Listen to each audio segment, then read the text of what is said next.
Ang buhay ay hindi karera. Bagkus ay isang paglalakbay. Paglalakbay na sadyang magtuturo ng mga aral na ating dadalhin saan man tayo makarating. Paalam muna. Ngunit hindi ito ang katapusan ng ating paglalakbay. Sa bawat pagtatapos, may mga bagong simula.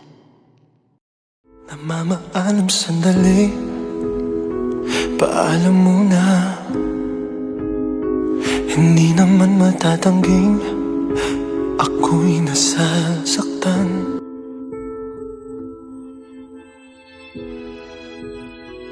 Yung karanasang hindi ko makakalimutan dito sa Astas is yung sumali ako dun sa 10th founding anniversary, tapos yung naging talent pa namin is yung may pabaliw effect. Nakakahiya siya pero worth it naman.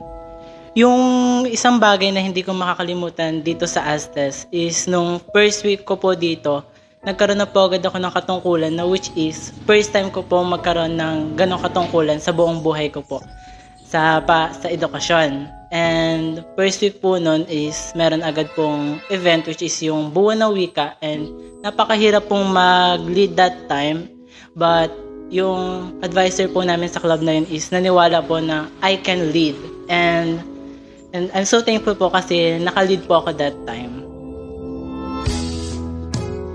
Ang isang bagay o karanasan na hindi ko makakalimutan sa pamalaki ko dito sa Astes ay ang pagsali ko sa Astes Hoopers, dahil dito naboost ang aking confidence. Ang mga bagay na karanasan na hindi ko makakalimutan dito sa school is yung maturuan kami ng mga guro na bigyan ng mga bagong mga kaalaman. Ang bagay na hindi ko makakalimutan ay yung binigyan nila ako ng chance na mag-lead sa iba't ibang activities at groups. Paalam muna sa mga paboritong guro, sa mga kaibigan, at sa mga puok na naging saksi ng ating paglago. Ang mga natutuhan natin sa akademya, pati na rin sa buhay, ay mga armas na magagamit natin sa hinaharap. Paalam muna sa mga simpleng bagay na iniisip natin noon na hindi mahalaga. Ngunit ngayon, may malalim na kahulugan sa ating mga puso. Ang mga pagkatalo ay hindi kabiguan, kundi mga hakbang patungo sa tagumpay.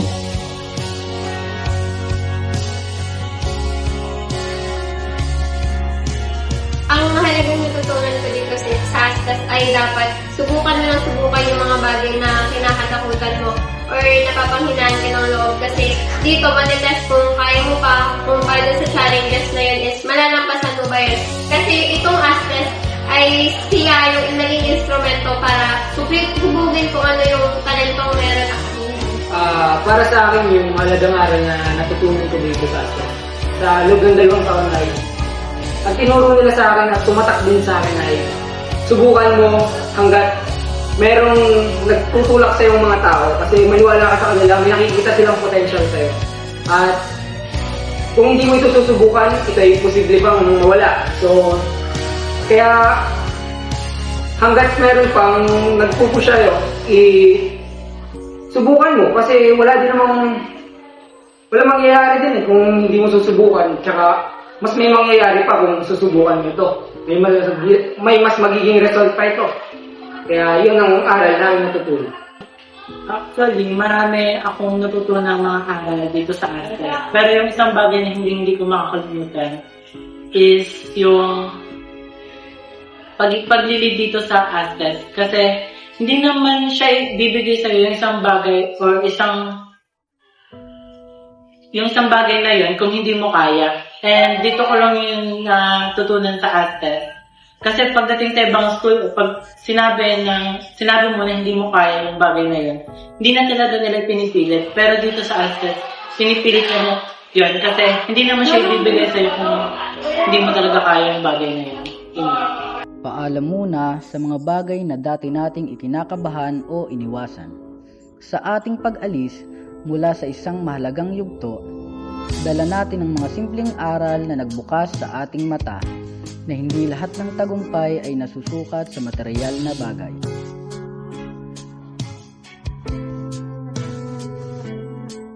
Ang mensahe ko lang dun sa mga guro dito sa Astes is maraming salamat because pinagkatiwalaan nyo and na-develop at binus nyo yung confidence ko.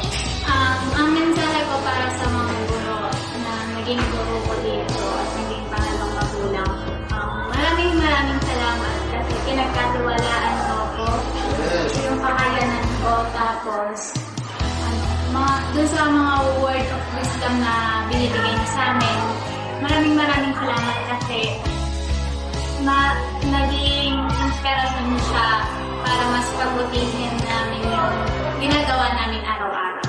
Yun lang.